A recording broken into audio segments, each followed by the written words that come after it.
వెంకటన్నా వెంకటన్నా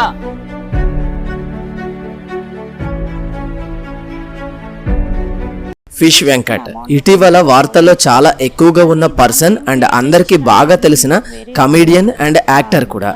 and social మీడియాలో ప్రభాస్ ఎలాంటి డబ్బులు అతనికి ఇవ్వకపోయినా కొన్ని కోట్లు ఇచ్చేశాడు అంటూ తప్పుడు ప్రచారం కూడా చేసేశారు. అతనికి సమయానికి సహాయం అందక ఇప్పుడు తుది శ్వాస విడిచారు. ఒక్కసారి తొడకొట్టు చిన్న అంటూ ఆది సినిమాలో ఫిష్ వెంకట్ చెప్పినటువంటి డైలాగ్లో మొత్తం సినిమా పరిశ్రమని తన వైపు ఆకర్షించాడు. మొట్టమొదటి సినిమా ఆది సినిమా 2002లో విడుదలైంది. అప్పటి నుండి ఫిష్ వెంకట్ వెనుతిరిగి చూడలేదు. నిజానికి ఫిష్ వెంకట్ సినిమా పరిశ్రమలోనికి వచ్చి ఏదో సాధిద్దాం అనుకోలేదు. అతడు ఫిష్ వ్యాపారం చేసుకునేవాడు. ఫిష్ వెంకట్ అసలు పేరు మంగళంపల్లి వెంకటేష్. ముషీరాబాద్ మార్కెట్లో చేపల వ్యాపారంతో మంచి గుర్తింపు తెచ్చుకున్నాడు. ముషీరాబాద్లో నివాసం ఉంటున్నాడు. ఒకసారి శ్రీహరి గారు అతనికి పరిచయం అయ్యారు. అలా శ్రీహరి గారి ద్వారా సినీ పరిశ్రమలోనికైతే వచ్చాడు. అలా డైరెక్టర్ వివి నాయక్ గారి కన్ను ఫిష్ వెంకట్ మీద పడింది. అంటే మంగళంపల్లి వెంకటేష్ మీద పడింది. అలా కొన్ని రోజులు వివి నాయక్ గారితో కలిసి తిరిగాక ఆయన ఒక మంచి పాత్రను ఫిష్ వెంకట్ కోసం తీర్చిదిద్దారు. అదే ఆది సినిమాలో ఫ్యాక్షనిస్ట్ పాత్ర. ఆ సినిమాతో చాలా మంచి గుర్తింపు తెచ్చుకున్నారు. ఇక అప్పటి నుండి మంగళంపల్లి వెంకటేష్ కంటే కూడా ఫిష్ వెంకట్ గానే గుర్తింపు తెచ్చుకున్నాడు. ఆయన దాదాపుగా 100 సినిమాలకు పైగా హాస్య నటుడుగా, అలాగే క్యారెక్టర్ ఆర్టిస్ట్గా, విలన్గా సినీ ప్రియులను అయితే అలరించారు. ఆదితో పాటు దిల్, బన్నీ, అత్తారింటికి దారేది, డీజే టిల్లు వంటి హిట్ చిత్రాల్లో నటించి మంచి గుర్తింపు తెచ్చుకున్నటువంటి ఫిష్ వెంకట్ 53 సంవత్సరాలకే కన్ను మూయడం నిజంగా బాధాకరం. గత కొన్ని రోజులుగా ఆయన కిడ్నీ సంబంధిత వ్యాధితో బాధపడుతున్నారు. ముఖ్యంగా షుగర్ వ్యాధి వలన ఆయనకైతే 2 కిడ్నీలు కూడా డయాలసిస్ చేయాల్సినటువంటి పరిస్థితి వచ్చేసింది. ప్రతి వారానికి 2 సార్లు కానీ 3 సార్లు కానీ డయాలసిస్ చేయాలి అంటే చాలా ఖర్చుతో కూడుకున్నటువంటి పని.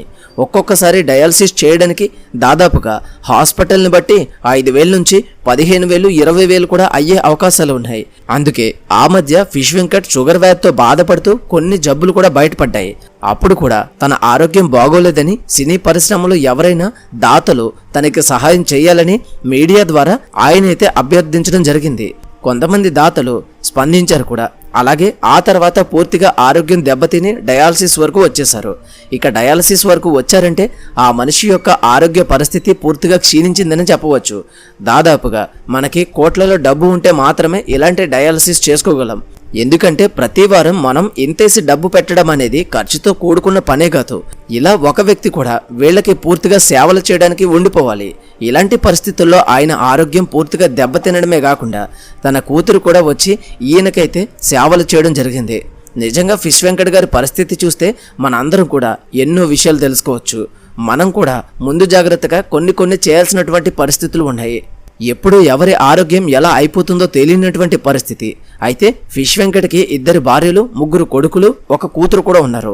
వివి నాయక్ గారు ఫిష్ వెంకట్ని తెలుగు చిత్రసీమకు పరిచయం చేసినప్పటి నుండి సినీ పరిశ్రమలో తనకి గురువుగా భావిస్తూ తన యొక్క ఫోటోను కూడా తన దేవుడి గదిలో ఉంచుకున్నటువంటి ఫిష్ వెంకట్ గారిని చాలాసార్లు వివి నాయక్ గారు కూడా ఆర్థికంగా సహాయం చేసినటువంటి సందర్భాలు ఉన్నాయి.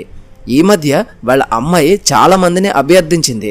కొంతమంది సహాయం చేశారు, కానీ ఎంతమంది సహాయం చేసినా కూడా ఆ డబ్బు సరిపోదు. అయితే చాలామంది కూడా సినీ పరిశ్రమలో కోట్లు సంపాదిస్తారు కదా, మరి ఎందుకు ఇలాంటి వ్యక్తికి ఇవ్వరు అని చాలామంది చాలా సింపుల్గా మాట్లాడేస్తారు. అవన్నీ మాట్లాడడం వరకు మాత్రమే. ఎందుకంటే ఎవరైనా సరే కోట్లు డబ్బులు ఉన్నా తాను కష్టపడి సంపాదించిన డబ్బు మరొకరికి ఇవ్వాలి అంటే అస్సలు మనసు రాదు. బయటికి మాత్రమే వాడు గొప్ప వీడు గొప్ప అంటూ డబ్బులు కొట్టుకోవడం మాత్రమే తప్ప ఏ ఒక్కడు సహాయం చేయడు. మీరు చూస్తే ప్రభాస్ నేను సహాయం చేస్తాను అన్న ఒకే ఒక్క మాటకి కోట్ల రూపాయలు డబ్బు ఇచ్చేశాడు అని ప్రచారం చేసి వచ్చే చిన్న సహాయాలు కూడా ఆపేశారు జనాలు. అప్పుడు అతడి భార్య మాకు ఎలాంటి డబ్బు ఇవ్వలేదు, ఇస్తాను అని కూడా అనలేదు అని ఒక వీడియో చేసి పోస్ట్ చేసింది. అలా ఉంది సమాజం. ఎవరికి ఎవరు ఊరికే డబ్బులు ఇవ్వరు. మనవారే అనే రోజులు కాదు ఇవి. ఇక ఇతని విషయానికి వస్తే ఆయనకి షుగర్ వ్యాధి వచ్చి అది ముదిరిపోయి కిడ్నీలు 2 పాడైపోయి చివరికి మరణించారు. అయితే ఇక్కడ మనం చాలా నేర్చుకోవాలి, చాలా తెలుసుకోవాలి. ఆరోగ్యాన్ని మనం కాపాడుకోవాలి. మన యొక్క భవిష్యత్తు తరాలకి లేదా మన యొక్క భవిష్యత్తు పరిస్థితికి మనం డబ్బు కూడబెట్టుకోవాలి. ఇక్కడ ఎవరిని నిందించాల్సిన అవసరం లేదు. సినీ పరిశ్రమలో డబ్బు లేనివాడు చనిపోతే ఎవడు వాడి జోలికి రాడు. అండ్ డబ్బున్నవాడు ఎవడు కూడా రూపాయి ఇవ్వడు.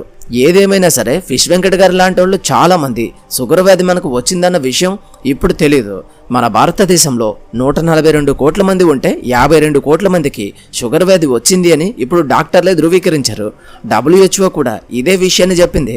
భారతదేశం చాలా తీవ్రమైనటువంటి పరిస్థితుల్లో ఉంది. కానీ కోట్ల మందిలో కొంతమంది అంటే 20 కోట్ల మంది మాత్రమే షుగర్ వ్యాధి ఉంది అని గుర్తిస్తున్నారు. మిగతా 30 కోట్ల మందికి వారికి తెలియదు ఆ వ్యాధి ఉన్నట్లుగా. సో అది ముదిరిపోతుంది. తర్వాత ఒక 10 సంవత్సరాలు షుగర్ వ్యాధి వచ్చి దాన్ని గుర్తించే లోపే అది లోపల ఒంట్లో ఉన్నటువంటి అన్ని పార్ట్స్ని తినేస్తూ ఉంటుంది. మనం షుగర్ వ్యాధిని కానీ క్యాన్సర్ వ్యాధిని కానీ కనిపెట్టలేకపోతే ఇవి రెండు లోపల మనిషిని కూడా తినేస్తాయి, శరీరాలని తినేస్తాయి.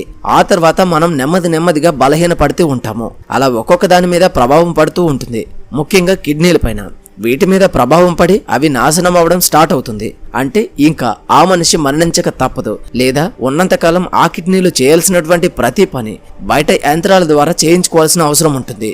అయితే ముందుగా ప్రాథమికంగా మనం తెలుసుకోవాల్సిన విషయం ఏంటంటే మనకి షుగర్ ఉందా లేదా అని. అందులో జంక్ ఫుడ్ తినేస్తున్నాం. ప్రతి ఒక్కరు కూడా జంక్ ఫుడ్ తింటున్నారు. జంక్ ఫుడ్ తింటున్నటువంటి ప్రతి చిన్నపిల్లల్లో ఈ రోజు స్పెట్స్ వచ్చేస్తున్నాయి. చిన్నపిల్లలకి టైప్ 1 డయాబెటీస్ వచ్చేస్తుంది. ఇప్పుడు 20 సంవత్సరాలు దాటిన పిల్లలకు కూడా టైప్ 2 డయాబెటీస్ వస్తుంది. ఈ డయాబెటీస్ ఇప్పటి నుంచే వచ్చేస్తే ఇక మిగిలిన జీవితం ఎన్ని రోజులు కాపాడుకోగలుగుతాం? మీరు ఆలోచించండి. మన ఆరోగ్యం మనం పాడు చేసుకుని మనం గుర్తించుకోలేకపోతున్నాం. మనం తినే తిండి కావచ్చు, మన ఆలోచనలు కావచ్చు, మన టెన్షన్ కావచ్చు, మన ఆర్థిక పరిస్థితులు కావచ్చు, ఇవన్నీ కూడా మన ఆరోగ్యంపై ప్రభావం చూపుతాయి. ఎవరిని నిందించాల్సిన అవసరం లేదు. ఈ దేశంలో ఈరోజు వరల్డ్ డయాబెటీస్ క్యాపిటల్ ఏది అంటే భారత్ అని చెప్పుకోవచ్చు. అలాంటి దారుణమైనటువంటి పరిస్థితుల్లో మనం ఉన్నాం. ప్రతి ఒక్కరూ కూడా ఆరోగ్యాన్ని కాపాడుకోవాలి. లేదా ప్రతి రూపాయి కూడా ముందు జాగ్రత్త కోసం దాచి పెట్టుకోవాలి, ఆదా చేసుకోవాలి. ఈ రెండు మనకి చేతకానప్పుడు ఇతరుల మీద నింద వేయకూడదు. ప్రతి ఒక్కరూ జాగ్రత్తగా ఉండాలి. నోటిని కంట్రోల్ చేసుకోకపోతే ఎవరు ఏమీ చేయలేం. ముఖ్యంగా ఇప్పుడు మనమంతా కూడా ఈ కల్తీ ఫుడ్ తినేస్తున్నాం. ప్రతిదీ కల్తీనే. పాలు నుండి నూనె వరకు, బియ్యం నుండి పప్పుల వరకు ప్రతిదీ కల్తీనే వస్తుంది. అవే తినేస్తున్నాం. అవే ఫ్యాషన్గా కూడా అయిపోయింది. మన పాతకాలపు తిండి పక్కన పడేసాం. జొన్నలు, రాగులు, సజ్జలు అంటూ ఎన్నో ఉన్నా కానీ అవేవి మనకి ఎక్కవు. ఫాస్ట్ ఫుడ్స్, బిర్యానీ ఇవే ప్రతి ఒక్కరూ చేస్తున్నటువంటి పని. ఇవి చేయకండిరా బాబు అని ఎవడైనా చెప్తే ప్రతి ఒక్కడు నీతులు చెప్పేవాడే, ప్రతి ఒక్కడు సందేశాలు చెప్పేవాడని మళ్ళీ మనల్నే అంటారు. ఏదేమైనా సరే ఫిష్ వెంకట్ గారు 53 సంవత్సరాలకే తనువు చాలించారు. నిజంగా బాధాకరం. ఆయన ఆత్మకు శాంతి చేకూరాలని మనం కోరుకుందాం. అలాగే ప్రతి ఒక్కరూ కూడా ఆరోగ్యం పైన తప్పకుండా జాగ్రత్త తీసుకోండి. డబ్బు మాత్రమే ముఖ్యం కాదు, ఆరోగ్యం ముఖ్యం. ఆ తర్వాతే డబ్బు. ఒకవేళ డబ్బే ముఖ్యమని ఆరోగ్యం పోగొట్టుకుని డబ్బు సంపాదించిందంతా హాస్పిటల్లోనే పోయాలి. గుర్తుపెట్టుకోండి, ఆరోగ్యమే మహాభాగ్యం. ఈ వీడియోకి ఇంతే. ఈ వీడియో కనుక మీకు నచ్చినట్లయితే తప్పకుండా లైక్ చేయండి. అలాగే ఈ వీడియోని ప్రతి ఒక్కరికి కూడా షేర్ చేయండి. మళ్ళీ మరొక మంచి వీడియోతో కలుద్దాం. Until then thank you, bye, జై హింద్.